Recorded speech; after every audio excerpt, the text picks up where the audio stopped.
का दैनिक मन्ना। परमेश्वर की महिमा हो। नया दिन नई उम्मीद में आप सबका स्वागत करती हूँ।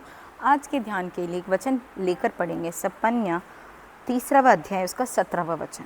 तेरा परमेश्वर यहोवा तेरे बीच में है, वह उद्धार करने में पराक्रमी है, वो तेरे कारण आनंद में मगन होगा, वह अपने प्रेम के मारे चुपका रहेगा, फिर ऊंचे स्वर से गाता हुआ तेरा कारण मगन होगा।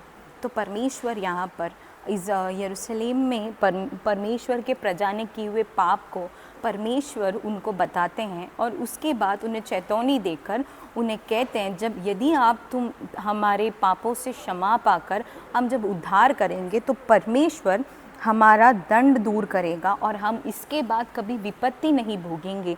ये सब कहकर 17वां वचन में ये कहते हैं, वो हमारे बीच में होगा, वो उद्धार करने में पराक्रमी है और तेरा कारण मैं मगन होऊंगा।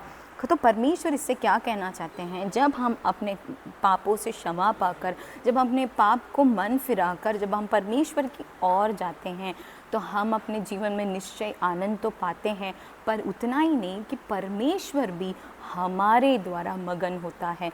परमेश्वर ऊंचे स्वर से हमारे लिए गीतों को गाएगा और हमारे लिए मगन होगा। तो हम कितने भाग्यशाली हैं कि परमेश्वर हमारे छोटे छोटे गलतियों में भी वो नाराज़ हो जाता है। फिर हम जब उसके और फिरते हैं, जब हम उसके और मुड़ते हैं तो परमेश्वर अपने प्यार के द्वारा, अपने प्रेम के द्वारा हमें फिर से अपनी ओर कर लेता है, सारे दुखों को भूल जाकर हमें फिर से अपना कर लेता है। तो कितना एक महान परमेश्वर को हम आराधना करते हैं। तो हमें भी कोई भी गलती क्यों ना हो, गलतियों को कर तो देते हैं, हम परमेश्वर से वापस से अपने पाप को अंगीकार कर जब हम परमेश्वर की ओर जाते हैं तो परमेश्वर क्या करता है? हमें छुड़ाने में सामर्थ्य है, हमें छुड़ाता है और परमेश्वर हमारे द्वारा मगन होता है। आमीन। आइए हम प्रार्थना करेंगे।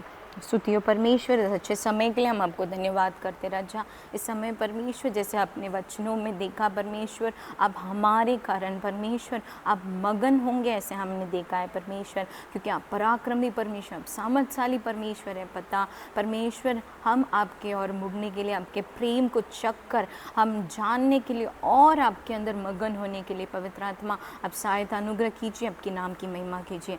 सारा आदर महिमा हम केवल आपको ही देते हैं। उद्धारकर्ता यीशु मसीह के नाम से सुनो और कबूल कर मेरे स्वर्गीय पिता। आमीन।